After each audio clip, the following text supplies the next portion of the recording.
Yes, we are live now. Hello friends, this is Himanshi and welcome to Let's Learn। तो आज मैं बहुत ज़्यादा एक्साइटेड हूँ इस सेशन के लिए और आप लोग भी होंगे जैसे जैसे आप इस सेशन को देखेंगे। पिछले 4 घंटे से मैं ये पीपीटी बनाने में बैठी हुई थी, जबकि कितनी बार पहले हम इंग्लिश पेडागॉजी पढ़ चुके हैं, चीज़ें हुई हैं, मैंने आपको नोट्स दिए हैं, है ना। तो ये एक ऐसा सेशन रहने वाला है, ये English pedagogy in one shot. ये नोट्स फ्री नोट्स हैं, डिस्क्रिप्शन बॉक्स से डाउनलोड कर लीजिएगा। इस सेशन में कुछ चीज़ें एक्स्ट्रा भी हैं, नोट्स से भी ज़्यादा एक्स्ट्रा, क्योंकि अपडेट हो जाती हैं। जितनी बार आप पढ़ने बैठते हैं उतनी बार नए नए आइडियाज़ आते हैं, क्योंकि पिछले इतने सालों में बहुत सारी चीज़ें डिस्कस की हैं। तो देश भर में अगर हम सीटेट की बात कर रहे हैं, कोई भी ऐसा टीचिंग एग्जाम जहां इंग्लिश पेडागॉजी आती है, ये शायद आखिरी मैराथन है इंग्लिश पेडागॉजी का। हो सकता है मैं नेक्स्ट ईयर ना लूँ या अगले 1-2 साल तक ना लूँ, क्योंकि सिलेबस चेंज नहीं होगा तो बेवजह कोई फायदा नहीं है। ये मैराथन का जो कल्चर है हमने शुरू किया है। अगर हम टीचिंग एग्जाम्स की बात करें तो प्रीवियस मैराथन्स को आपने बहुत प्यार दिया है, इसको आप देखेंगे तो आपके काम बहुत ज्यादा आने वाला है। ये एक सेशन, सिर्फ एक सेशन देखना है। जिनको डर लगता है कि इंग्लिश से, इंग्लिश पेडागॉजी से जो भी काम का है सब आपका पेपर में कवर हो जाएगा। जितने भी टॉपिक्स हैं, इवन क्वेश्चंस भी मैंने भरपूर डाले हैं। लास्ट में हम प्रैक्टिस भी करेंगे कुछ क्वेश्चंस की। तो स्टार्ट करते हैं बिल्कुल ऑनलाइन एग्जाम के पैटर्न पे। प्रीवियस जो एग्जाम्स रहे हैं उनके भी क्वेश्चन, साथ में जो टॉपिक्स हैं, जो नए टॉपिक्स हैं, जितनी भी आपकी थियरीज हैं, चाहे वो ली वोर्फ की हो, चाहे वो आपका स्टीफन क्रेशन हो, स्किनर हो, पियाजे हो, वाइगॉस्की हो, सब। तो स्टार्ट करेंगे आज की कहानी और मजा आएगा पढ़ने में। पीपीटी मतलब मैं फिर टाइम को देख के थोड़ा रुक गई, कंट्रोल कर लिया मैंने खुद को, नहीं तो इतनी मजेदार पीपीटी आपको देख के ही समझ में आ जाएगा कि कहानी चल क्या रही है। चलिए, सेशन जैसे जैसे आप ज्वाइन करते जाएंगे वैसे वैसे आप लाइक शेयर करते जाएंगे। 4 दिन बाद आपका सीटेट का एग्जाम है। अभी अगर हम बात करें तो अगले 4 दिन तक मैराथन सेशन चलने वाले हैं। 4 दिन में पहले सीडीपी के मैराथन सेशन करा चुकी हूँ। आज इंग्लिश, कल ईवीएस, परसों हम हिंदी या मैथ्स। मतलब अगले 4 दिन में 4 सब्जेक्ट्स आपके खत्म। नोट्स भी आपको पूरे मिल चुके होंगे। टेलीग्राम चैनल से आप ये नोट्स, पीडीएफ, जो भी काम की चीजें हैं वो डाउनलोड कर सकते हैं। और किसी भी फेक वेबसाइट से, चैनल से, ऐसी जगह से जुड़ना नहीं है जो लेट्स लर्न के नाम पे आपको कुछ भी बेचे। तो स्टार्ट करते हैं कहानी। समझेंगे लैंग्वेज की फॉर्म्स के बारे में, किस तरह से इस बार क्वेश्चंस आए हैं, ये सब समझेंगे, जानेंगे क्या कहानी है। आप एकदम तैयार हैं? बिल्कुल एकदम कुर्सी की पेटी बैठ कर बांध लीजिए साथ में, है ना। और चाय पानी जो रखना है रख लो, क्योंकि अब ये सेशन हो सकता है 1.5 घंटा चले, 2 घंटा चले, 2.5 घंटा चले, लेकिन टू द पॉइंट और काम की बातें, है ना। चलिए स्टार्ट करें आज की कहानी। हम स्टार्ट करें, लेट हैं उससे फर्क नहीं पड़ता। क्वालिटी सेशन अगर नहीं रहेगा तो कोई पॉइंट नहीं ना, फिर आप कहीं भी देखें, यहाँ देखें, क्या अंतर बचेगा फिर। चलिए स्टार्ट करते हैं। बहुत बढ़िया। ईवीएस नोट्स आपके रात में ही मिल जाएंगे आपको, मैंने फाइनल दे दिए हैं। वो कई बार प्रूफ रीडिंग होती है, एक्चुअली नोट्स ये फ्री दिए जा रहे हैं, लेकिन क्वालिटी से कॉम्प्रोमाइज नहीं होता है, वो मेरा नेचर नहीं है। मतलब मैं परफेक्शन के साथ ही कोशिश करती हूँ काम करने की। मैथ्स पेडागॉजी की अगर हम बात करें तो ये भी आपको कल मिल जाएंगे। और ये तो पहले से मिले हुए हैं इंग्लिश पेडागॉजी के नोट्स, हिंदी के और सीडीपी के नोट्स, तो उनको तो आप पढ़ ही लीजिए। 1-2 बार रीडिंग भी लगा लेंगे ना तो भी पेपर आपका रुकेगा नहीं। तो स्टार्ट करते हैं। शेयर कर दीजिएगा उन लोगों के साथ जो भी सीटेट वगैरह या टीचिंग एग्जाम की तैयारी कर रहे हैं। ये सब पढ़ना तो है ही आपको, है ना। तो समझेंगे, जानेंगे चीजों को और बहुत मजा आने वाला है, इतना फॉर श्योर है। चलिए, जब हम बात लैंग्वेज की करते हैं, और इस बार मजे की बात यह है हिंदी पेडागॉजी वाले भी इस सेशन को देख सकते हैं, क्योंकि डिट्टो क्वेश्चन ऐसे हुए हैं कि पूरे पूरे सेट में वही क्वेश्चंस ट्रांसलेटेड फॉर्म में, हिंदी और इंग्लिश दोनों में, अगर आप देखेंगे तो टॉपिक सेम रहने वाले हैं। लैंग्वेज यानी भाषा की बात करते हैं। अगर हम लैंग्वेज की बात करें तो लैंग्वेज क्या है? एक मीडियम है, एक माध्यम है, through which one can express ideas, thoughts and feelings. यानी भाषा एक वो माध्यम है जिसके थ्रू हम अपने आइडियाज को, अपने विचारों को, अपने जो भी हमारी चिंतन प्रक्रिया है उसको बढ़ावा देते हैं, सोच सकते हैं हम भाषा के माध्यम से। यानी हम महसूस कर सकते हैं भाषा के माध्यम से, सोच सकते हैं, अपने आप को अभिव्यक्त कर सकते हैं।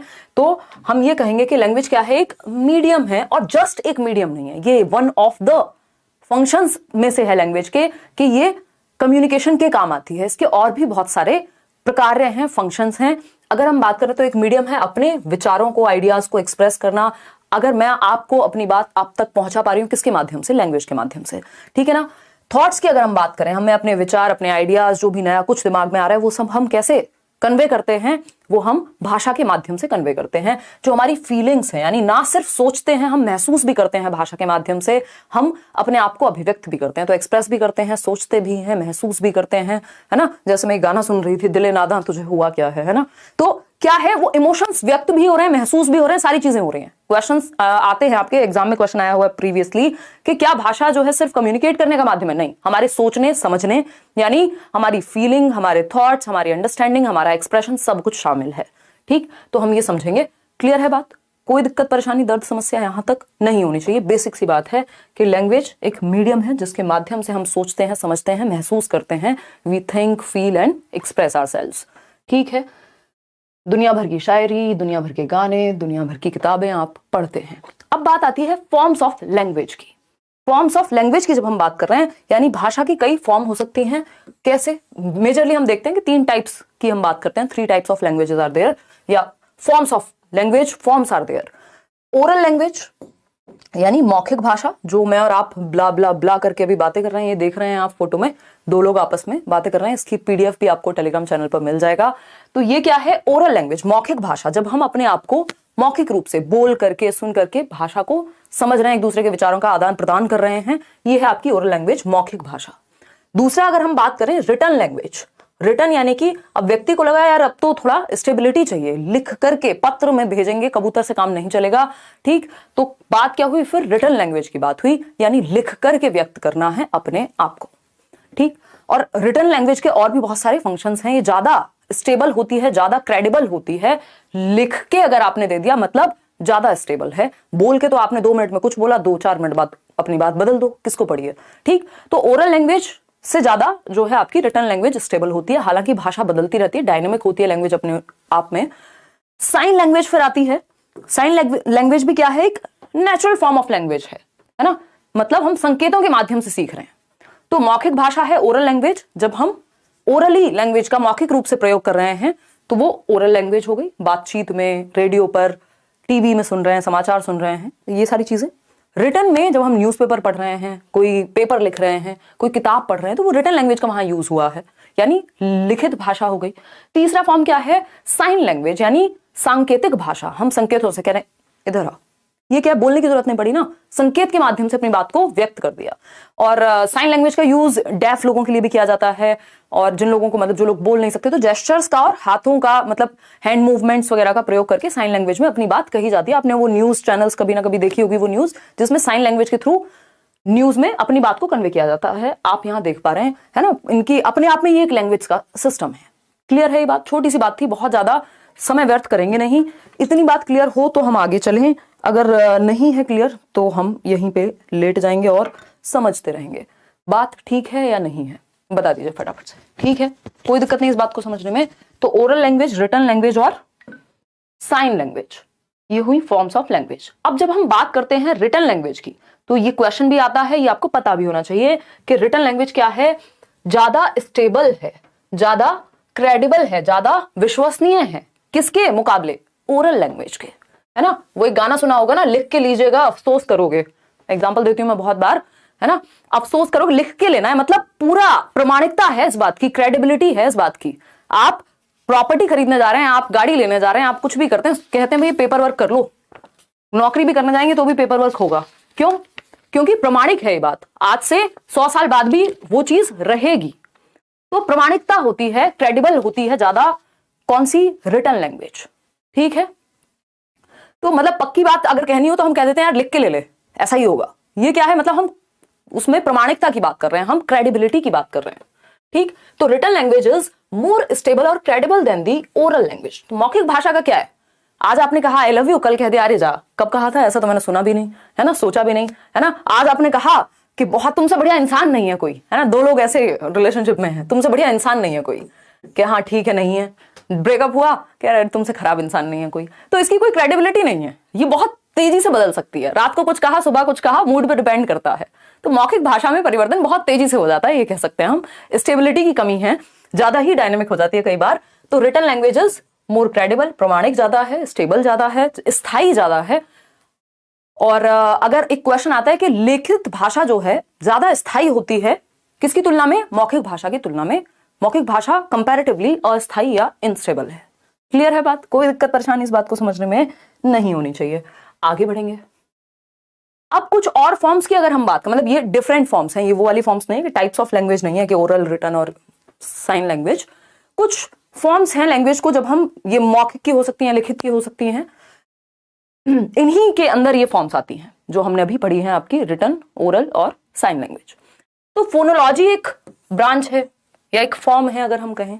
फोनोलॉजी का मतलब है साउंड से, ये मैंने यहां लगाया स्पीकर, यानी साउंड। फोन का मतलब ही है साउंड। फोन किस लिए? पहले फोन बजता है ना और आप हेलो बोलते हैं, मतलब साउंड आएगी या साउंड जाएगी।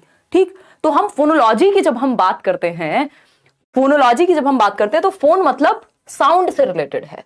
तो जब भाषा की स्पीच फॉर्म की हम बात कर रहे हैं, यानी बोलने की हम बात कर रहे हैं या साउंड की हम बात कर रहे हैं, मतलब फोनोलॉजी से संबंधित होगा साउंड। साउंड का जो संबंध है बोलने सॉरी बोलने और क्या हो गया सुनने का,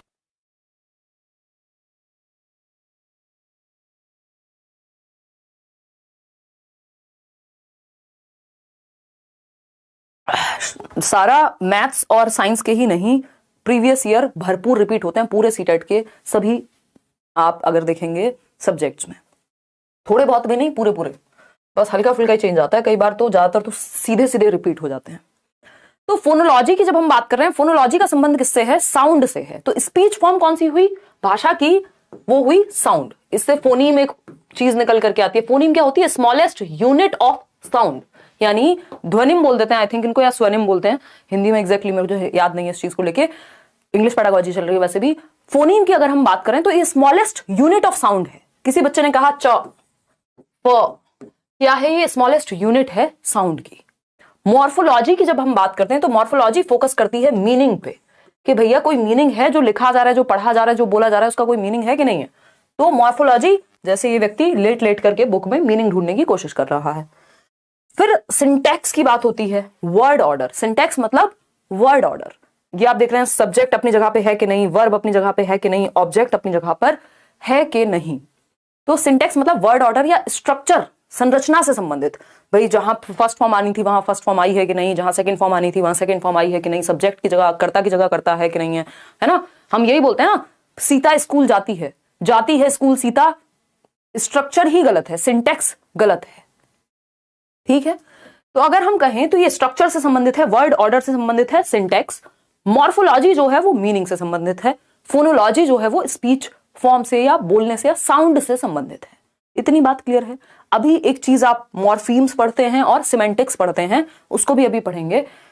पहले आप क्वेश्चन सॉल्व करिए। आपके सामने एक क्वेश्चन आता है, ये जो भी हमने अभी पढ़ा है उसी से संबंधित, इसी स्लाइड से संबंधित। बीच बीच में मैं क्वेश्चन कराते हुए चलूंगी ताकि आपको कॉन्सेप्ट क्लियर होता रहे, और सारे क्वेश्चंस नए तरीके पे बेस्ड होंगे, और या फिर पुराने क्वेश्चंस वो होंगे जो रिपीट हुए हैं या ज्यादा अच्छे क्वेश्चंस हैं। Dash is the smallest meaningful unit of sound in a language, यानी smallest meaningful unit of sound यानी ध्वनि की सबसे छोटी इकाई बताइए। इसमें कई सारे ऑप्शन है, इस बार ये आया हुआ क्वेश्चन पूछा है। तो हम कहेंगे क्या? सिंटेक्स। सिंटेक्स तो वर्ड ऑर्डर से संबंधित है, यानी स्ट्रक्चर से संबंधित है, कि जो आपके रूल्स होते हैं ग्रामेटिकल, उन रूल्स में फिट होता है आपका सेंटेंस या भाषा या नहीं। तो ये संरचना से संबंधित है, रूल्स से संबंधित है, ना कि साउंड से। ठीक। सिमेंटिक्स का संबंध सेंस से होगा, अभी इस पे भी आएंगे, सेंस से होगा।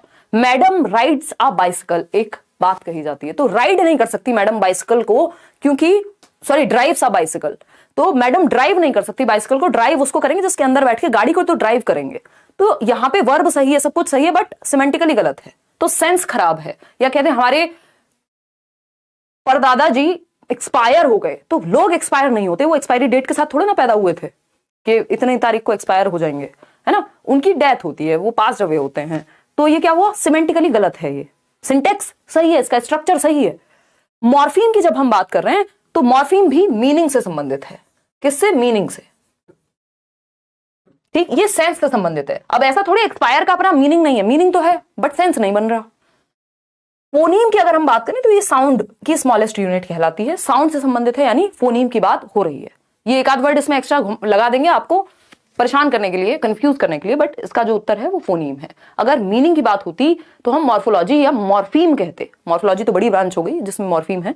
सिमेंटिक्स यानी सेंस की बात हो रही है, सिंटेक्स यानी ऑर्डर की बात हो रही है। अब मैं आपके सामने एक और क्वेश्चन प्रस्तुत कर देती हूँ, मेरे से रहा नहीं जा रहा है ना, क्योंकि क्वेश्चंस बहुत बार इस तरह के पूछे गए हैं, इसी से सिंटेक्स, सिमेंटिक और मॉर्फीम से संबंधित। फिर हम आएंगे कि कैसे बहुत सारी या लगभग दुनिया में जितनी भी लैंग्वेज फैमिलीज बोली जाती हैं वो भारत में भी हैं, है ना।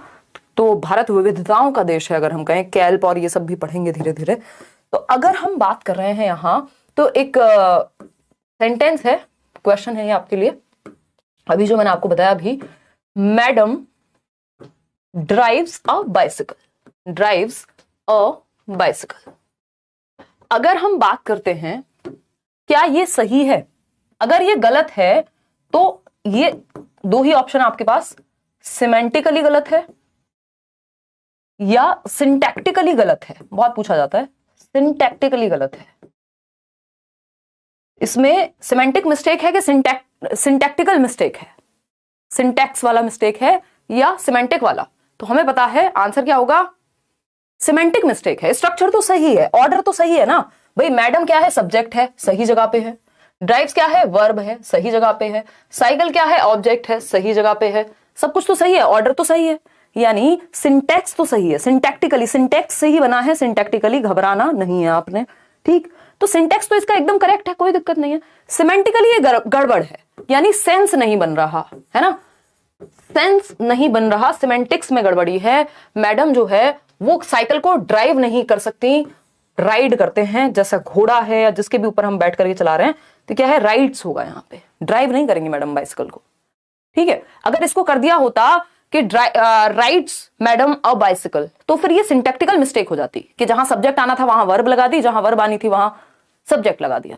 समझ पा रहे हैं कि नहीं, बताइएगा, फटाफट से बताइएगा। बहुत बढ़िया अमिताभ, हैप्पी बर्थडे। चलिए आज फोकस नहीं करेंगे आपकी बातों पे, फोकस काम पे करेंगे, बहुत ज्यादा जरूरी है, ठीक। तो ये फ्लो में अगर दिमाग में चीजें बैठ जाएंगी, पेपर में पूरे पूरे नंबर आ जाएंगे इस सेक्शन में, या जो भी मैराथन आगे हो रही है उसी तरह से कराई जाएंगे। तो ये बात क्लियर है। तो हमें ये देखना है, स्ट्रक्चर में गलती हो तो सिंटैक्टिकल यानी सिंटैक्स वाली मिस्टेक, अगर मीनिंग में गलती हो तो कौन सी वाली मिस्टेक, बताओ बताओ। मीनिंग में गलती है, सेंस में गलती है तो सिमेंटिकल मिस्टेक। अगर हम लैंग्वेज की बात कर रहे थे अभी कि लैंग्वेज क्या है, साधन है, डायनेमिक है, चेंज होती रहती है, दुनिया भर की बातें अभी हम करेंगे लैंग्वेज को लेके। तो हमारे देश में अगर कहा जाए तो मोर देन 1600 प्लस लैंग्वेजेस और डायलेक्ट्स हैं, यानी भाषाएं और जो बोलियां हैं बहुत सारी हैं, और कई कई राइटर्स के हिसाब से अलग अलग होंगी, बट हम इन जनरल लेकर के चलते हैं कि 1500 से भी ज्यादा हमारे यहाँ भाषा और बोलियां बोली जाती हैं। और कहा भी जाता है कि कोस कोस पे पानी बदले 3 कोस पे वाणी, यानी जैसे ही थोड़े थोड़े डिस्टेंस के बाद लैंग्वेज चेंज होती रहती है। आप गांव में भी देखेंगे, एक गांव से दूसरे गांव की भाषा, चाहे वो 3 किलोमीटर की ही दूरी पे हो, चेंज हो जाता है, हल्का सा अंतर आ जाएगा आपको उस भाषा में, ठीक। तो अगर हम कहें तो लैंग्वेज फैमिलीज हैं बहुत सारी दुनिया में, लगभग जितनी भी लैंग्वेज फैमिलीज हैं वो सब भारत में भी प्रेजेंट है, यानी हमारा देश जो है विविधताओं का देश है। तो फॉर एग्जाम्पल एक बार पूछ लिया था कि इंडो यूरोपियन जो हिंदी है या इंग्लिश है, ये किस लैंग्वेज फैमिली का पार्ट है? तो आपको पता होना चाहिए इंडो यूरोपियन लैंग्वेज फैमिली का पार्ट है। हिंदी भी इंडो यूरोपियन लैंग्वेज फैमिली का पार्ट है, गुजराती भी, और भी इसमें कई भाषाएं हैं। द्रविडियन की जब हम बात करें तो जो आपकी तमिल, तेलुगु, मलयालम, कन्नड़ा है वो इसमें आएगा। तिब्तो बर्मन की जब हम बात करेंगे, जो ईस्टर्न इंडिया में बोली जाने वाली जो आपके ईस्टर्न स्टेट्स हैं, 7 सिस्टर स्टेट्स बोल रहे हैं जिनको, वहां पे तिब्तो बर्मन का प्रयोग होगा। ऑस्ट्रो एशियाटिक जो लैंग्वेजेस हैं वो झारखंड और सेंट्रल एशिया में यूज होती हैं। अंडमानीज अपने आप में फिर एक लैंग्वेज फैमिली हो गई। तो ये कुछ लैंग्वेज फैमिलीज हैं जिनका उदाहरण आपके सामने प्रस्तुत किया गया है। यहाँ आपको छोटी सी बात याद रखनी है कि जो हिंदी, गुजराती, इंग्लिश है वो इंडो यूरोपियन का पार्ट है, तमिल, तेलुगु, कन्नड़ द्रविडियन का पार्ट है। बस ज्यादा वैसे जनरली नहीं पूछा जाता, बट एक बार क्वेश्चन आया है तो मैंने सोचा आपको बता दिया जाए, ठीक है बात। अब हम बात करते हैं भाषा के फंक्शन या कैरेक्टरिस्टिक्स, या इसकी विशेषताएं क्या होती हैं। लैंग्वेज के कैरेक्टरिस्टिक्स क्या हैं, फंक्शंस क्या हैं, विशेषताएं क्या हैं, फीचर्स क्या हैं लैंग्वेज के, समझ लेते हैं। अगर हम देखें तो पहला लिखा हुआ है it is symbolic and dynamic, ये 1 नंबर में आता ही है, यहां से क्वेश्चन हर बार आता है, ठीक है ना। तो अगर हम देखें तो it is symbolic and dynamic, यानी एक तो सिंबल्स का एक प्रॉपर क्या है, स्ट्रक्चर है भाषा, कितने सारे सिंबल्स का ही तो प्रयोग हो रहा है, ये सब सिंबल्स ही तो हैं अगर देखें हम, ठीक। और डायनेमिक है यानी चेंजेबल है, यानी परिवर्तन होता रहता है। हर साल आप देखेंगे डिक्शनरी में कुछ वर्ड ऐड होते रहते हैं और कुछ वर्ड रिमूव होते रहते हैं, तो यानी परिवर्तनशील है। आज से 50 साल पहले जो भाषा बोली जाती थी, चाहे वो हिंदी ही क्यों ना हो, चाहे वो इंग्लिश ही क्यों ना हो, तब की भाषा के चलन में और आज की भाषा के चलन में अंतर है ना।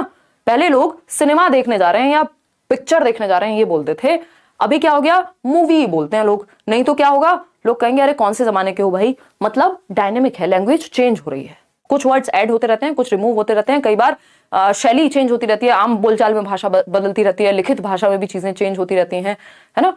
तो हम ये कहेंगे कि लैंग्वेज एक डायनेमिक एंटिटी है जो परिवर्तनशील है और इसमें सिंबल्स का प्रयोग होता है, ये हम जानते हैं, क्लियर है।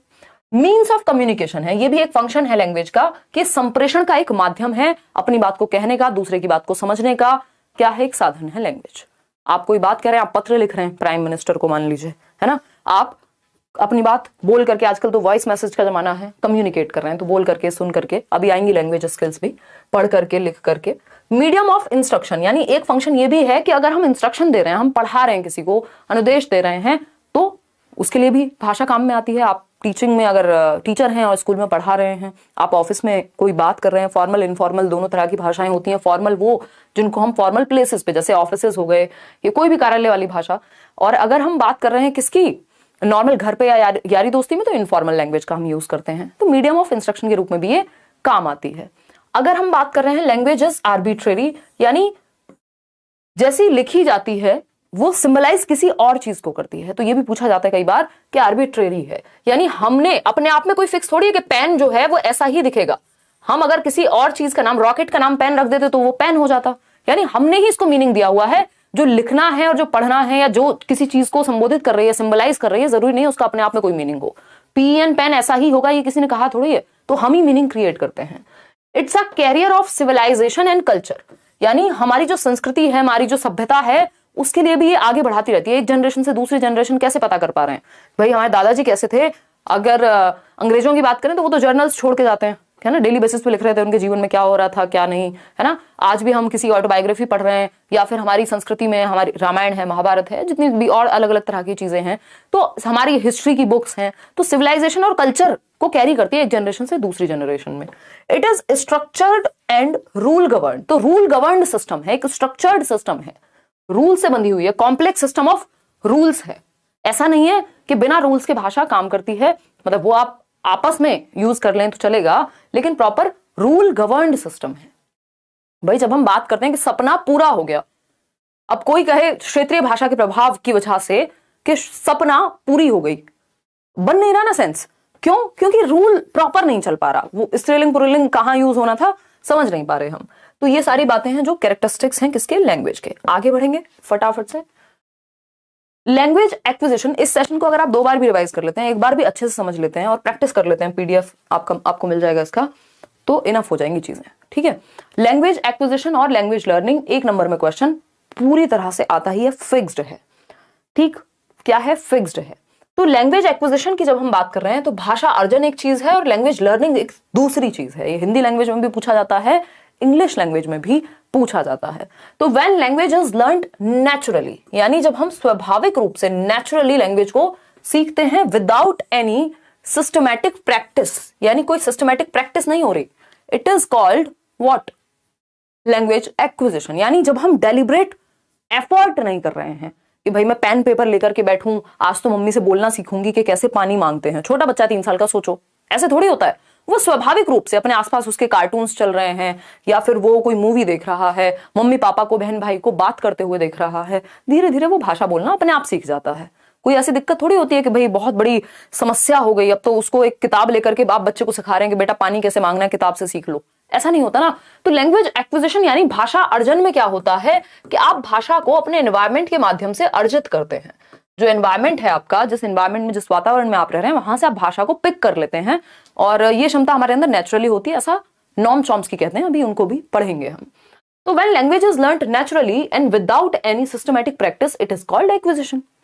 जब अगर हम बात करते हैं कि भाषा को आप नेचुरली सीख ले रहे हैं अपने एनवायरमेंट से, मम्मी को बात करते हुए सुन के, दादी को बात करते हुए सुन के, रेडियो से, टीवी से, आप सीखने नहीं गए, कोई कक्षा नहीं लगाई आपने कि मैं लैंग्वेज सीखूंगी, नेचुरली अपने आप नॉर्मली नेचुरली सीख रहे हैं आप, अनकॉन्शियसली या subconsciously.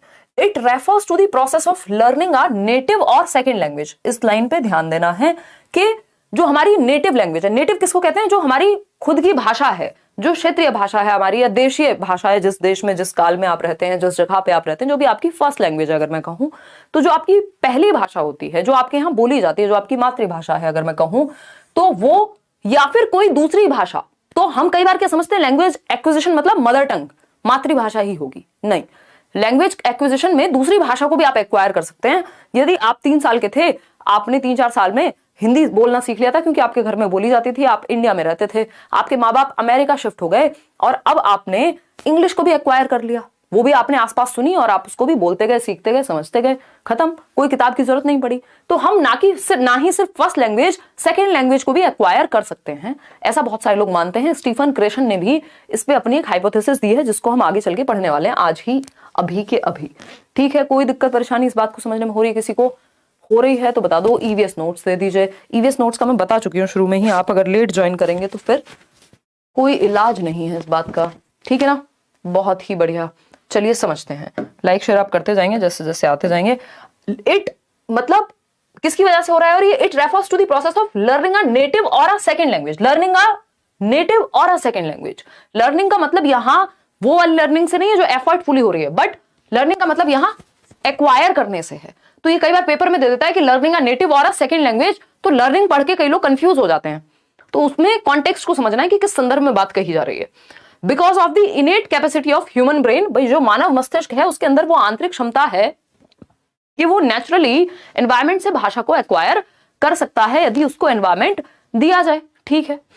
It also means N unconscious process, यानी एक अचेतन प्रक्रिया जिसमें आप एफर्ट या डेलिब्रेट प्रैक्टिस नहीं कर रहे हैं, that occurs when language is used in real conversation. जब आप वास्तविक दुनिया में क्या करते हैं, संप्रेषण करते हैं, बातचीत करते हैं, तो आप नेचुरली अनकॉन्शियसली, आपका ध्यान भी नहीं है कि आप भाषा सीख रहे हैं।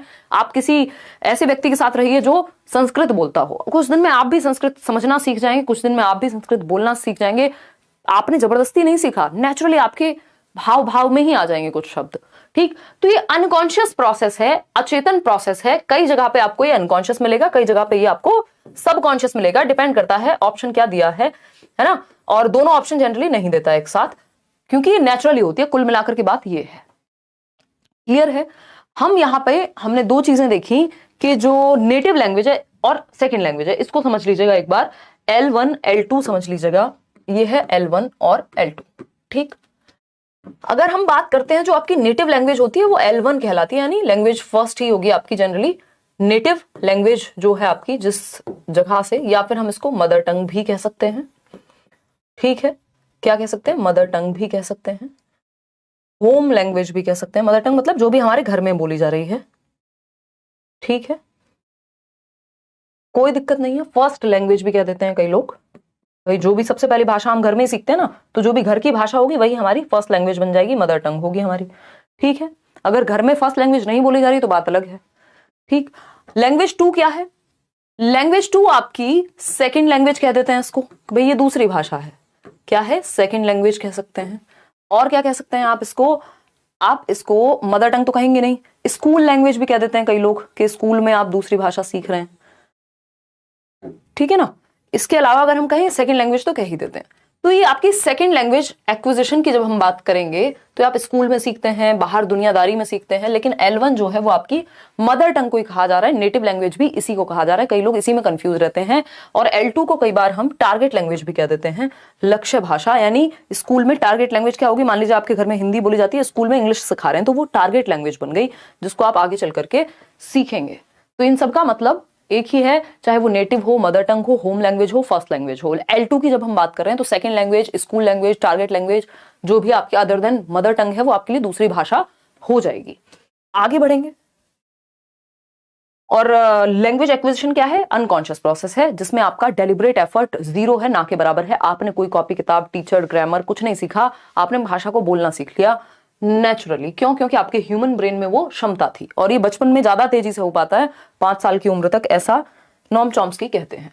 अब आती है बात लैंग्वेज लर्निंग की। भाई एक्विजिशन का मतलब क्या था, अर्जित करना। अभी जब हम पढ़ रहे थे लैंग्वेज एक्विजिशन, तो एक्विजिशन क्या है, भाई आज आपके पिताजी की प्रॉपर्टी है, कल आपको मिल जाएगी। एक्वायर कर लिया आपने, खुद से थोड़ी मिला, आपने खुद से नहीं लर्न नहीं किया ना उस चीज को, एफर्ट और प्रैक्टिस नहीं लगी ना, नेचुरली मिल गया। तो एक्विजिशन क्या है, जो हम ग्रहण कर रहे हैं, जो आपने अपने जीन्स से ग्रहण किया है वो भी नेचुरली ही हुआ है, आपने थोड़े ना उसके लिए एफर्ट किए हैं। तो जो चीज नेचुरली हो रही थी, यानी आप अर्जित कर रहे हैं किससे, एनवायरमेंट से। और कब अच्छी होगी एक्विजिशन, जब एनवायरमेंट अच्छा होगा, ठीक। यानी अपने पर्यावरण से आप अर्जित करते हैं भाषा को, तो वो लैंग्वेज एक्विजिशन कहला रहा था। स्वतः होती है, नेचुरल होती है, no deliberate practice is needed. यानी आपने अर्जित कर ली, बटोर ली आसपास से, ठीक है, बटोर ली खेलते कूदते, आपने कोई अलग से एफर्ट इसके लिए नहीं किया, ठीक। अब जैसे हिंदी है, तो हिंदी मेरी और आपकी मातृभाषा है, ज्यादातर लोग होंगे, कुछ लोग होंगे जिनकी इंग्लिश हो सकती है या कोई और भाषा हो सकती है, क्योंकि देश भर से आप लोग देखते हैं।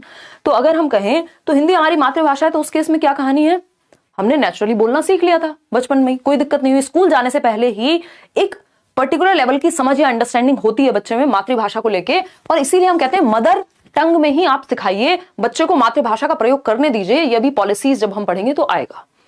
लैंग्वेज लर्निंग की जब हम बात कर रहे हैं तो लैंग्वेज लर्निंग है when a language is learned in a systematic way, यानी जब आप एक लैंग्वेज को प्रॉपर सिस्टम्स के थ्रू, रूल्स के थ्रू सीख रहे हैं, एक सिस्टम में सीख रहे हैं, तो ये लर्निंग कहलाती है, नोन एज लर्निंग। एक्विजिशन में ऐसा नहीं था, वहां कोई सिस्टम नहीं है। बच्चा आज गलत बोल रहा है, कल सही बोलेगा, परसों कुछ और बोलेगा, जहां कार्टून में जो सुन लिया वो बोल देगा, लेकिन ये सिस्टमैटिक वे में होगा, रूल गवर्न्ड वे में होगा, ये रूल गवर्न्ड वे में होगा, है ना। कॉपी किताब, ग्रामर, टीचर, फॉर्मल सिस्टम में होगा, वो इनफॉर्मल होती है जो मदर टंग होती है, यानी जिसका एक्विजिशन हम करते हैं। Learning a language is all inclusive process, यानी आप बोलना भी सीख रहे हैं, आप अपनी बात को लिखना भी सीख जाते हैं, तो चलते चलते आप सोचते भी हैं भाषा में, आप प्रयोग भी करते हैं, आप महसूस भी करते हैं, सारी चीजें इंक्लूडेड है, कोई एक सिंगल चीज नहीं है, कई स्किल्स एक साथ आती हैं। Learning is a conscious process, यानी चेतन प्रक्रिया है। क्या है? चेतन प्रक्रिया है जिसमें आप कॉन्शियस एफर्ट देते हैं, and it is more effective when it is done in a meaningful situation. तो लर्निंग एक तो चेतन होती है, कॉन्शियस होती है, फॉर्मल एनवायरमेंट में होती है। आप स्कूल गए, आपने इंग्लिश सीखी, आपने ग्रामर के टीचर से समझा, रूल्स को समझा, पढ़ना सीखा, है ना, सुनना सीखा, उसको समझना सीखा, चेतन रूप से एफर्ट कर रहे हैं आप, है ना, वर्ड मीनिंग याद करने में लगे हुए हैं। क्या है ये? एफर्ट है, प्रयास कर रहे हैं। And it is more effective when it is done. तो लैंग्वेज लर्निंग बेहतर कब होगी? जब एक मीनिंगफुल सिचुएशन, ऐसा एनवायरमेंट जो नेचुरल हो, जो फैमिलियर हो, तो जो प्रिंट रिच एनवायरमेंट या कॉन्ड्यूसिव एनवायरमेंट होना चाहिए, तब जाकर के बच्चा अच्छे से लैंग्वेज को लर्न कर पाएगा। ठीक, तो लैंग्वेज लर्निंग यदि एक अच्छे एनवायरमेंट में होगी, एक मीनिंगफुल सिचुएशन में होगी, यदि हम बच्चे को उसके जीवन से जोड़ करके सिखाएंगे, तो वो लैंग्वेज को लर्न भी आसानी से कर लेगा। जबकि अगर हम ऐसी बातें करेंगे जिससे वो कनेक्ट भी नहीं करता, तो मुश्किल होगी। लेकिन ये कॉन्शियस और डेलिब्रेट प्रोसेस है, इट्स अ डेलिब्रेट प्रोसेस। एक क्वेश्चन आपके सामने है अब एक और चीज का हमें ध्यान रखना है, ये जो फर्स्ट लैंग्वेज है आपकी, जिसको हम मदर टंग कह रहे थे अभी, ये जो फर्स्ट लैंग्वेज है या मदर टंग है, एमटी कह देते हैं, मातृभाषा, ये क्या करती है? हेल्प करती है सेकंड लैंग्वेज को सीखने में। हिंडर नहीं करनी चाहिए, अगर कर रही है तो टीचर्स की प्रॉब्लम है या कुछ ना कुछ गड़बड़ है ना। ये क्या करेगी? एक रिसोर्स का काम करेगी दूसरी भाषा को सीखने में। मदर टंग क्या करती है? हेल्प करती है। क्यों? क्योंकि ये बेस हो गया ना, यहां से ट्रांसफर ऑफ लर्निंग का काम होगा। जो कुछ आपने यहां पे सीखा है वो चीज आपको हेल्प करेगी। देखिएगा, क्वेश्चन है, the process of second language acquisition is influenced bye, इस बार भी पूछा जा चुका है ये, यानी जो प्रोसेस है सेकंड लैंग्वेज एक्विजिशन की, यानी दूसरी भाषा के अर्जन की जो हम प्रक्रिया की बात कर रहे हैं, is influenced by language that the learner already knows, यानी किससे इन्फ्लुएंस्ड है, किससे प्रभावित है? जो बच्चा पहले से जानता है। यानी आप जब एक लैंग्वेज आपको आती है, दूसरी आप सीख रहे हैं, सेकंड लैंग्वेज, तो ये प्रभावित होगी आपकी पहली लैंग्वेज से। आप जब इंग्लिश सीखने गए होंगे, बार बार हिंदी में स्विच कर जाते होंगे इंग्लिश बोलते बोलते, है ना, या हम कई बार मीनिंग समझने की कोशिश करते हैं। आज भी कोई किताब पढ़ रहे हैं और कोई ऐसा मीनिंग आ जाए जिसका हमें मतलब नहीं पता, तो हम क्या कोशिश करेंगे कि इसका अर्थ जान लें। तो जो इन्फ्लुएंस होती है, प्रभावित होती है, language the learner already knows, यानी जो आप लैंग्वेज पहले से जानते हैं।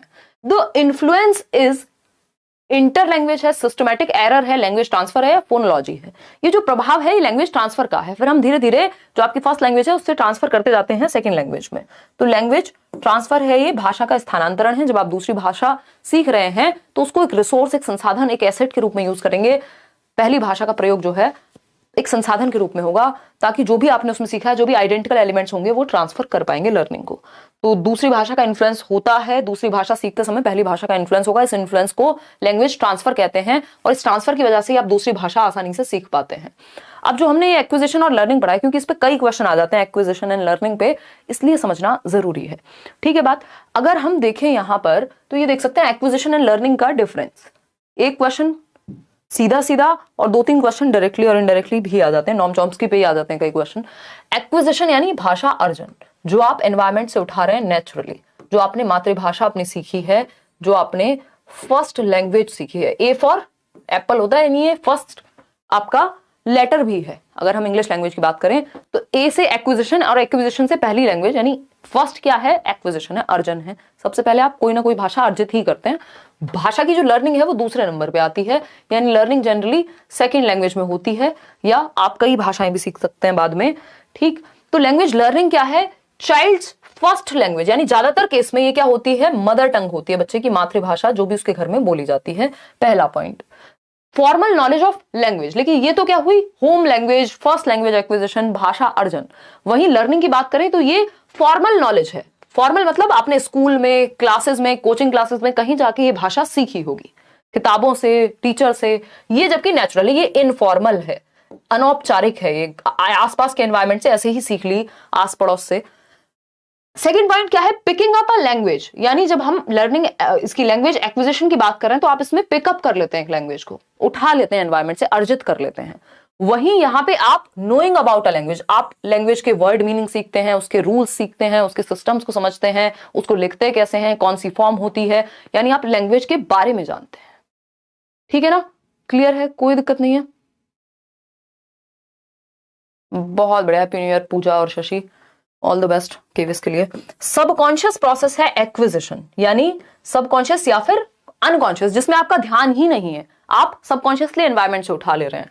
यहां पे ये कॉन्शियस है, प्रॉपर ध्यान देना पड़ता है, वर्ड मीनिंग बार बार याद करेंगे, वर्ब की फॉर्म याद करेंगे।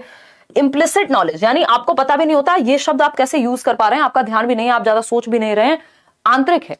वहीं लैंग्वेज लर्निंग, जब आप इंग्लिश बोलते हैं तो बहुत सतर्क हो जाते हैं, सोच सोच के वर्ड बोल रहे हैं, एक्सप्लिसिट है ये, जो एक्सटर्नल है, जो सीखी है अपने बाहर से।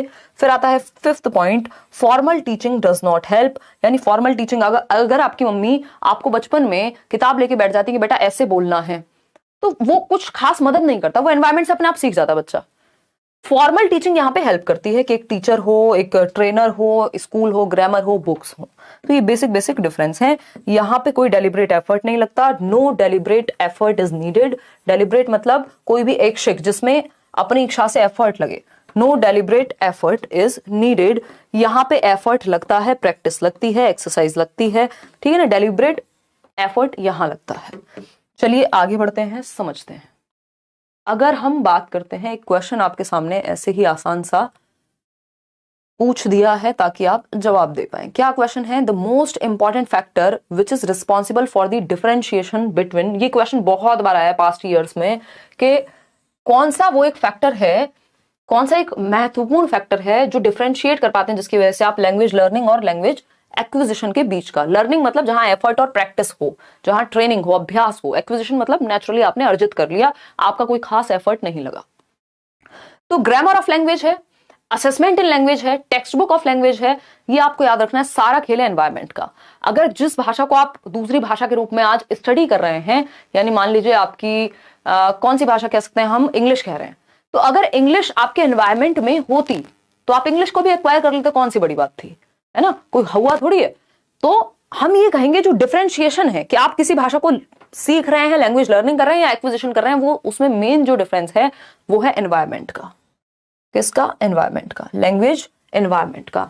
Grammar of, assessment, text book, ये सब तो आप बाद में हिंदी के लिए भी पढ़ रहे हैं ना, अपनी मातृभाषा के लिए भी बाद में जब स्कूल जाते हैं तो उसको भी सीखते हैं प्रॉपर। लेकिन लैंग्वेज एनवायरमेंट सबसे बड़ा रोल प्ले करता है कि लैंग्वेज लर्न हुई है, एक्वायर हुई है। एक्वायर जो होगी वो नेचुरली बोलेगा इंसान। आगे बढ़ते हैं, अब थोड़ा सा इंग्लिश लैंग्वेज की स्थिति क्या है ये देख लेते हैं, इससे भी एक क्वेश्चन पूछता है। एनसीएफ के अकॉर्डिंग क्या है, कॉन्स्टिट्यूशन यानी हमारे संविधान के अकॉर्डिंग क्या है, इस बार भी एक क्वेश्चन आया हुआ है। एज पर इंडियन कॉन्स्टिट्यूशन यानी जो भारतीय संविधान है, 8th शेड्यूल में बात हुई है लैंग्वेज की, जो 8वीं अनुसूची बोलते हैं जिसमें हम, उसमें 22 भाषाएं हैं, अभी लिस्ट में आपको दिखाऊंगी। 22 लैंग्वेजेस हैं जिसमें हिंदी है, बंगाली है, और भी बहुत सारी भाषाएं हैं, लेकिन इंग्लिश इसका पार्ट नहीं है। एक तो ये याद रखना, इस बार डायरेक्टली पूछा है, इंग्लिश इन 22 भाषाओं की सूची में नहीं आती। तो आप देखते हैं इन 22 भाषाओं में ही आपका अगर सीटेट देने जा रहे हैं एग्जाम होता है, ठीक है ना। तो 22 लैंग्वेजेस में से आप किन्हीं भी 2 लैंग्वेज को चूज कर सकते हैं, जो लैंग्वेज 1 और लैंग्वेज 2 के फॉर्म में, उससे कोई फर्क नहीं पड़ेगा। तो 8th शेड्यूल में जो 8वीं अनुसूची में बात हो रही है 22 भाषाओं की, उसमें इंग्लिश हिस्सा नहीं है इनका। पहली बात तो ये याद रखनी है, English is not a part of these 22 languages जो कि 8th शेड्यूल में कही जा रही हैं इंडियन कॉन्स्टिट्यूशन में। दूसरी एक चीज, एक ऑफिशियल लैंग्वेज एक्ट आया था, ओला बोलती हूं मैं इसको। ओला बोले तो वो कैब नहीं है जिसमें आप बैठ के जाते हैं, O for official, L for language, A for act. तो ये ओला आया था, ऑफिशियल लैंग्वेज एक्ट, यानी ऑफिशियल लैंग्वेज भारत की क्या होगी इस पे बात करने के लिए।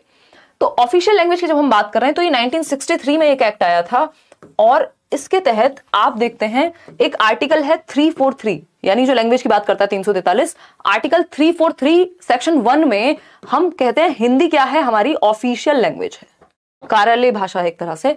हिंदी क्या है, official language. Official language Hindi है, ये हर बार एक क्वेश्चन हिंदी में एक क्वेश्चन इंग्लिश में आपको देखने को मिलता है। तो ऑफिशियल लैंग्वेज है क्या हमारी? हिंदी। किसके अकॉर्डिंग? ओला के अकॉर्डिंग। और ओला के ही अकॉर्डिंग सेम एक्ट में ही बात हुई होगी ना दोनों की, जिसमें ऑफिशियल और एसोसिएट ऑफिशियल की बात हुई है। तो हम ये कहेंगे कि जो एसोसिएट ऑफिशियल लैंग्वेज है 343 सेक्शन 2 में इंग्लिश को AOL बना दिया गया ओला में, यानी कि हिंदी और इंग्लिश को आप यूज करते हैं संविधान में, संविधान नहीं, जो ऑफिशियल काम होते हैं आपके कार्यालय में, जो भी आपके काम पड़ते हैं, हिंदी, आप अगर कोर्ट में भी जा रहे हैं तो आप देख रहे हैं इंग्लिश को ही यूज किया जा रहा है या हिंदी को यूज किया जा सकता है, डिपेंड करता है उस स्टेट पे। ठीक, तो अगर हम देखेंगे तो ओला के तहत इंग्लिश क्या है? एसोसिएट ऑफिशियल लैंग्वेज है। अच्छा, कई लोग कहेंगे भारत की जो है राजभाषा यानी ऑफिशियल नेशनल लैंग्वेज की अगर हम बात करें तो नेशनल लैंग्वेज कोई भी नहीं है, हिंदी भी हमारी राष्ट्रभाषा नहीं है, राजभाषा है, ऑफिशियल लैंग्वेज है, नेशनल नहीं है। हम कॉन्स्टिट्यूशन की बात कर रहे हैं, तो यहां पे नेशनल लैंग्वेज कोई नहीं है, ऑफिशियल लैंग्वेज हिंदी है, एसोसिएट ऑफिशियल लैंग्वेज जो इसकी सहकारी ऑफिशियल लैंग्वेज है वो है इंग्लिश। तो कॉन्स्टिट्यूशन के अकॉर्डिंग इंग्लिश का स्थान आर्टिकल 343(2) के अकॉर्डिंग एसोसिएट ऑफिशियल लैंग्वेज का है। यह भी क्वेश्चन पूछा जा चुका है कि किस एक्ट के तहत? तो ओला के तहत ऑफिशियल लैंग्वेज एक्ट में ही हिंदी को ऑफिशियल बनाया है और ऑफिशियल लैंग्वेज एक्ट में ही इंग्लिश को एसोसिएट ऑफिशियल लैंग्वेज बनाया है।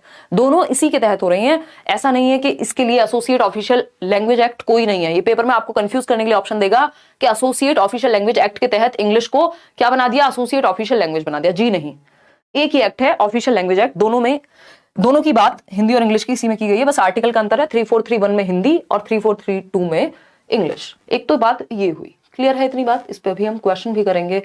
अगर हम जिस 8th शेड्यूल की बात कर रहे थे, 8वीं अनुसूची की भारत के संविधान में, तो इसमें 22 भाषाएं हैं, ये आप देख सकते हैं। हिंदी में भी सेम ही बात पढ़नी होगी हमें, इसलिए हिंदी और इंग्लिश की पेडागोजी बिल्कुल ही सेम कर दिया इन्होंने, अब तो लगभग भी क्या कहूं। ठीक, तो हम ये कह सकते हैं कि संस्कृत इन 22 भाषाओं का हिस्सा है, हिंदी इन 22 भाषाओं का हिस्सा है, गुजराती, बंगाली, ये जितनी भी लिखी हुई है ये पूरी लिस्ट है जो 22 भाषाओं में की स्थिति में आती है। शेड्यूल ऑफ कॉन्स्टिट्यूशन में कितनी 22 भाषाएं हैं, लेकिन इंग्लिश इसका हिस्सा नहीं है। तो ये आपको याद रखना है, ये मैंने अभी भी बताया, इन 22 भाषाओं की श्रेणी में या लिस्ट में इंग्लिश नहीं आती। समझ पा रहे हैं बात को? क्लियर है इतनी बात? कोई दिक्कत, परेशानी, दर्द, समस्या नहीं है। आगे बढ़ेंगे। कोंकणी है, कश्मीरी है, ये आप नजर मार सकते हैं। जिन भी भाषाओं में आपका पेपर हो रहा है सीटेट वाला, 22 भाषाओं में ही होता है।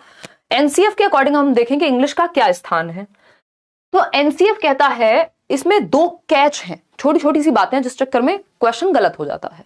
अगर हम देख रहे हैं यहां तो एनसीएफ के अकॉर्डिंग, अगर हम एनसीएफ में नॉर्मल पोजीशन देखें इंग्लिश की तो वो है सेकेंड लैंग्वेज की। ठीक, according to the observation English is a second language, यानी फर्स्ट लैंग्वेज कुछ और है, हमारी मातृभाषा कुछ और है भारत में अगर हम बात करें। लेकिन जब हम मातृभाषा का बात कर रहे हैं तो उसके अलावा कोई भी लैंग्वेज तो वो सेकंड पे आएगी या थर्ड पे आएगी। तो ऑब्जर्वेशन के अकॉर्डिंग अगर हम पोजीशन देखें इंग्लिश की तो वो सेकंड है, दूसरी भाषा के रूप में एनसीएफ कहता है इंग्लिश को। अगर हम इन मल्टीलिंगुअल कंट्री देखें, यानी एक बहुभाषी देश, भारत जैसा बहुभाषी देश जहां पे बहुत सारी भाषाएं बोली जाती हैं, वहां पर इंग्लिश की जो स्थिति है वो फिर ग्लोबल लैंग्वेज की बन जाती है। तो अगर आपसे पूछा हुआ है पेपर में कि इन अ कंट्री लाइक इंडिया, जो कि एक मल्टीलिंगुअल कंट्री है, इंग्लिश क्या हुई? ग्लोबल लैंग्वेज हुई, क्योंकि ये बाकी सबके साथ कनेक्ट करके रखी हुई है। अगर आप तमिलनाडु में भी जा रहे हैं और आपको हिंदी नहीं आती, इंग्लिश आती है, तो हो सकता है कि वहां भी इंग्लिश आती हो और आप जुड़ जाएं। ग्लोबल लैंग्वेज है, कनेक्ट कर देगी, विंडो है वर्ल्ड के लिए। ठीक, तो एक मल्टीलिंगुअल कंट्री में इंडिया, ये लिखा हुआ है लाइन में, सेकेंड लैंग्वेज एक्विजिशन की हेडिंग है। अगर आप एनसीएफ का प्रॉपर डॉक्यूमेंट निकाल के लाते हैं, इसमें बहुत टीचर्स भी कंफ्यूज रहते हैं और करते भी हैं, और आंसर भी इस पे 2 बार 2 अलग तरीके के आए हैं। उसमें रीजन यही रहा है, जब इन्होंने नॉर्मली पूछा है, ऑब्जर्वेशन के अकॉर्डिंग पूछा है, तो सेकंड लैंग्वेज इसकी स्थिति होती है, या फिर दोनों में से एक ही ऑप्शन होता है, तब आप कंफ्यूज नहीं होंगे, कोई एक ही सही होगा। ग्लोबल और सेकंड दोनों सही हैं, बट ऑब्जर्वेशन या नॉर्मल पोजीशन पूछे तो आपको सेकंड लैंग्वेज एक्विजिशन के अंदर आता है इंग्लिश की बात। और मल्टीलिंगुअल कंट्री, जहां बहुभाषी देश की अगर हम बात करें, तो ये ग्लोबल लैंग्वेज हो जाती है। समझ पा रहे हैं इस बात को या नहीं समझ पा रहे हैं? नहीं समझ पा रहे हैं तो भी बता दीजिए, समझ पा रहे हैं तो भी बता दीजिए। क्लियर है ये बात? तो इंग्लिश का जो स्थान है एनसीएफ के अकॉर्डिंग, वो सेकंड लैंग्वेज भी है, वो ग्लोबल लैंग्वेज भी है। बस आपको ये देखना है, अगर ऑब्जर्व करेंगे हम किस हेडिंग के अंदर इंग्लिश आती है, तो सेकंड लैंग्वेज एक्विजिशन के अंदर, SLA बोलते हैं उसको, आप एनसीएफ खोल के देखिएगा कभी, इंग्लिश आती है। तो ऑब्जर्वेशन के अकॉर्डिंग इंग्लिश सेकंड लैंग्वेज है, मल्टीलिंगुअल कंट्री की बात करेगा तो ग्लोबल लैंग्वेज है, दोनों है अगर एनसीएफ की बात कर रहे हैं तो। ये छोटी सी बात जरूर ध्यान रखनी है। अब लैंग्वेज एक्विजिशन पे हमने इतनी चर्चा की, एक क्वेश्चन आपके सामने छोटा सा प्यारा सा लड्डू सा क्वेश्चन है, बस लैंग्वेज देख के आप लोग फंस जाएंगे। इसलिए मैंने प्रैक्टिस भी आज भरपूर डाली है सेशन में, कि आप सिर्फ एक ही सेशन भी देख रहे हैं तो भी इंग्लिश पेडागोजी में 15 में से 12 नंबर 13 नंबर, अगर आपकी बहुत अच्छी समझ है तो हो सकता है 15 में से 15 भी ले आए, क्योंकि टॉपिक्स लगभग यही हैं जो हम कर रहे हैं। सेशन थोड़ा सा बड़ा रहेगा, पेशेंस आपको बना के रखना है। और ये वन शॉट के जो सेशंस हैं, यानी मैराथन कह लीजिए, जिसमें हम सिंगल शॉट में सिंगल सेशन में खत्म कर देंगे एक सब्जेक्ट को, ये आपका कल जहां तक है हम ईवीएस करेंगे, और परसों हिंदी या मैथ्स पेडागोजी में से नोट्स की जो लोग बात कर रहे हैं, रात को ही आपको ईवीएस के नोट्स मिल जाएंगे, मैथ्स पेडागोजी कल मिल जाएगा, तो आपके 5 सब्जेक्ट के नोट्स फ्री आपको मिल जाएंगे।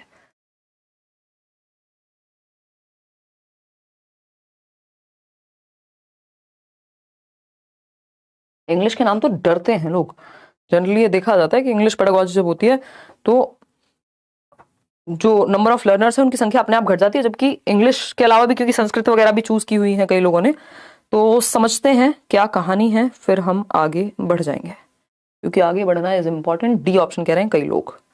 चलिए समझते हैं। देखिएगा, अगर मैं बात करूं किस चीज की, लर्निंग एक्विजिशन की, तो आपको पता है ये नेचुरल प्रोसेस है, मदर टंग के केस में ये यूज होता है, अर्जित कर रहे हैं आप भाषा को, एक्वायर कर रहे हैं अगर मैं कहूं तो, requires the memorisation and use of necessary vocabulary. कोई डिक्शनरी, कोई रट्टाफिकेशन, कोई मेमोराइजेशन कुछ नहीं चाहिए होता एक्विजिशन में, नेचुरल होती है, अनकॉन्शियस प्रोसेस है, खत्म। इन्वॉल्व्स अ सिस्टमैटिक अप्रोच, कोई सिस्टमैटिक अप्रोच नहीं, कोई फॉर्मल टीचिंग नहीं, कोई ग्रामर नहीं, कोई रटना नहीं। ग्रामर थोड़ा ना पढ़ के आपने हिंदी बोलना सीखा था, ऐसे ही सीख लिया था। Refers to the process of learning are native, यानी आपकी देशीय भाषा जो बोली जाती है, देशज भाषा जो भी आपके एनवायरमेंट में बोली जाती है। शिवानी क्या कह रही है, हेलो मैम, मेरा एग्जाम 28 को होगा, इंग्लिश पेडागोजी में थोड़ी सी दिक्कत हो रही है, PYQ से किया है मैंने प्रैक्टिस, और आपकी वीडियो भी देखी है, लव यू मैम। बहुत बढ़िया शिवानी, ये नोट्स अगर नहीं पढ़ी हो 2 रीडिंग कम से कम दे लेना, क्योंकि नोट्स में टाइम नहीं लगेगा पढ़ने में आपको। अरे तरीका, आज ज्यादा ही एनर्जी आ गई है मेरे में, तो ये फट गया। खैर, तो इंग्लिश पेडागोजी आपको मिल जाएगी किसमें, डिस्क्रिप्शन बॉक्स में एक लिंक है, वो आपको मल्टीपल रिवीजन ले लेने हैं, और ये जो सेशन है इनफ रहेगा अकेला ही, अगर आप ठीक से समझ लें। मैथ्स पेडागोजी कल मिल जाएगा, कोई दिक्कत नहीं है, टेंशन नहीं है लेनी, चाहे लैंग्वेज 1 हो, लैंग्वेज 2 हो, पेपर 1 हो, पेपर 2 हो। Refers to the process of learning are native और second language because of the innate capacity of the human brain. बिल्कुल सही बात है, जो हमारे ब्रेन में, मस्तिष्क में क्षमता है कि हम भाषा को, चाहे वो नेटिव लैंग्वेज हो या फिर सेकंड लैंग्वेज हो, दूसरी भाषा को भी एक्वायर कर सकते हैं। अगर आपके एनवायरमेंट में 2-3 भाषाएं बोली जाती हैं, जब आप छोटे थे 5 साल की उम्र तक, 7 साल की उम्र तक, तो आप दोनों भाषाओं को एक्वायर कर लेते। तो ये क्या हुआ, इनेट कैपेसिटी है हमारे ह्यूमन ब्रेन में, मानव मस्तिष्क में, जिसके थ्रू हम process of learning a native और अ सेकंड लैंग्वेज। इस लर्निंग की वजह से कई लोग कंफ्यूज हो जाते हैं। इस लर्निंग का मतलब ये है कि आप उठा रहे हैं, सीख रहे हैं, फाइनली तो आप सीख ही रहे हैं ना, एक्वायर भी किया है तो आपने सीख तो लिया ही। ये उस कॉन्टेक्स्ट में यूज हुआ है learning word. Is a technique intended to simulate the environment, कि आपको नेटिव लैंग्वेज का एनवायरमेंट कॉपी करना है, ऐसा कुछ नहीं है यहाँ पे। तो सी ऑप्शन। आगे बढ़ेंगे नेक्स्ट कॉन्सेप्ट पे। नॉम चॉम्स्की बाबा आपके सामने प्रकट हैं। ऐसा कोई पेपर नहीं है जिसमें नॉम चॉम्स्की से क्वेश्चन ना आया हो। इवन एक क्वेश्चन CDP में, एक क्वेश्चन हिंदी में, एक क्वेश्चन इंग्लिश में, तो 3 क्वेश्चन तो इनके मिनिमम है। ज्यादा भी आ जाते हैं कई बार, लेकिन 3 तो मिनिमम है। नॉम चॉम्स्की की अगर हम बात करें, इस सेशन में से आप कुछ भी मिस नहीं कर सकते हैं। अंत तक इतनी महत्वपूर्ण चीजें हैं कि या तो आप पूरा देखिए या बिल्कुल मत देखिए, क्योंकि पूरा डिजाइन ही इस तरह से किया है कि एक एक चीज काम की हो। नॉम चॉम्स्की की जब हम बात कर रहे हैं, तो नॉम चॉम्स्की क्या कहते हैं? नॉम चॉम्स्की अपने आप में एक अमेरिकी, अभी तो आई थिंक डेथ हुई है रिसेंटली, या पता नहीं जीवित हो सकते हैं। तो नॉम चॉम्स्की की अगर हम बात कर रहे हैं, 90s में थे वैसे भी अपने, तो नॉम चॉम्स्की ने कहा कि हम ह्यूमंस, ये नेटिविस्ट कहे जाते हैं, यानी ये कह रहे हैं कि हेरिडेटरीली यानी जेनेटिकली हमारे अंदर क्षमता होती है भाषा को सीखने की। नेटिविस्ट हैं ये, नेटिविस्ट हैं, ठीक। Humans have an innate ability to acquire language through language acquisition device, यानी ह्यूमंस में एक आंतरिक क्षमता है, मानवों में एक आंतरिक क्षमता है, जानवरों में नहीं है। मानव शिशु में एक आंतरिक क्षमता है भाषा को एक्वायर करने की, यानी अर्जित करने की, विदाउट डेलिब्रेट एफर्ट और प्रैक्टिस, नेचुरली। किसके थ्रू? लैंग्वेज एक्विजिशन डिवाइस के थ्रू, LAD के थ्रू, ठीक। लैंग्वेज, L फॉर लैंग्वेज, भाषा अधिग्रहण यंत्र कहा जाता है हिंदी में, और ये LAD ही है, यानी एक यंत्र है हमारे ब्रेन में कहीं, ऐसा ही कहते हैं। ये हाइपोथेटिकल है, एक्चुअल में नहीं मिलता। तो अगर हम देखें तो ब्रेन के 2 हेमिस्फेयर हैं, एक लेफ्ट हेमिस्फेयर है, एक राइट हेमिस्फेयर है। तो राइट आपको पता है क्रिएटिविटी से जुड़ा हुआ होता है, मैंने आपके साथ डिस्कस किया हुआ है। अगर LAD कहीं होता होगा तो क्योंकि ब्रेन जो है, सॉरी जो लैंग्वेज है वो ब्रेन के लेफ्ट पार्ट में है, L for left, L for language, तो लैंग्वेज क्या है, लेफ्ट हेमिस्फेयर में पाई जाएगी, ठीक।